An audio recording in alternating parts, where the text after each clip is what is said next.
All right, everybody, we are talking about imagery today. Here's the thing about imagery, okay? It can be found on every single page, in every single paragraph, in every single sentence of a book that you read. There is always imagery. The very idea of imagery, you could look at the word image is in there. The idea of literature is that it is creating an image in your brain, okay? So when we read a piece of literature, the idea is for us to create a picture in our head. We can't do that unless there's imagery in the writing. So there should always be a picture being created in your head as you read. Okay, usually when we read, we're actually visualizing characters and places and events as they unfold, and we're creating a little movie in our head. That's what imagery is all about. So it's a double-edged sword because you can use imagery at any time you want, but you also have to be good with understanding how to identify specific imagery and very important imagery. Okay, that is the key, is to be able to identify important imagery. So as always, click the link, define imagery. Okay, you should be able to define it without any help, but it is there. And number 2, this is again your work for home. Identify the imagery that is being used in each example and explain the significance of the imagery. So again, when you go through these examples, you're going to notice that the imagery is very specific. There is a goal, there is an intent with the imagery. Okay, the author is trying very much so to create a particular image in your head. That's the importance of imagery. Okay, so when you're reading, that's the examples that you want to find, because like I said, every single paragraph there's imagery, but what you need to find is the important examples of imagery, the imagery that really stands out and has a strong or true effect on what you're reading.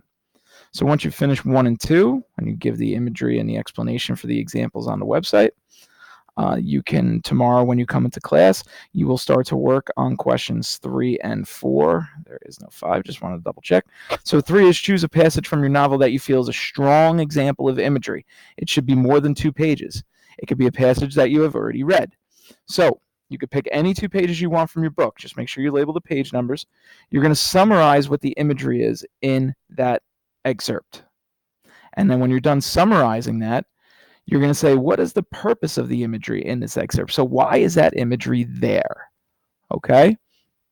Even if you're looking at examples or just any example, when you see something, when we see in literature thunder and lightning and rain, and those images start to roll in, we know that something bad is going to happen, and then rain is usually a cleansing of bad things that have happened. So that's what you would use for your explanation here.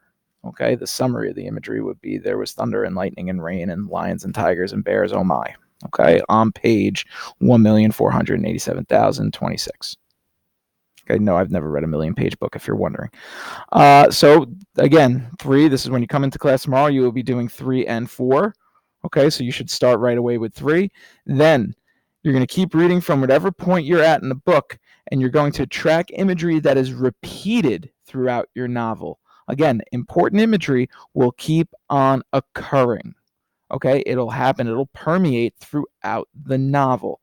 So find imagery that you notice is repeating over and over again, and note the page number, note the type of imagery, give text evidence of the imagery, and explain why these images are reoccurring.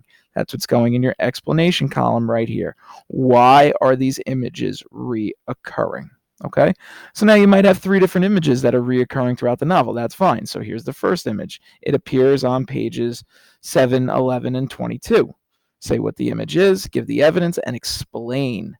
Okay, and if it is a recurring imagery, and you have 3 examples in a row and you want to do one long explanation, that's fine too. Okay, but I want you to explain, why do you think these images are reoccurring throughout the novel? And that's it. That's all for this lesson. Spend the whole period doing it. I think you'll find it's also pretty easy to find these powerful examples of imagery. Have a good one. As always, if you have any questions, feel free to send me a message on Google Classroom.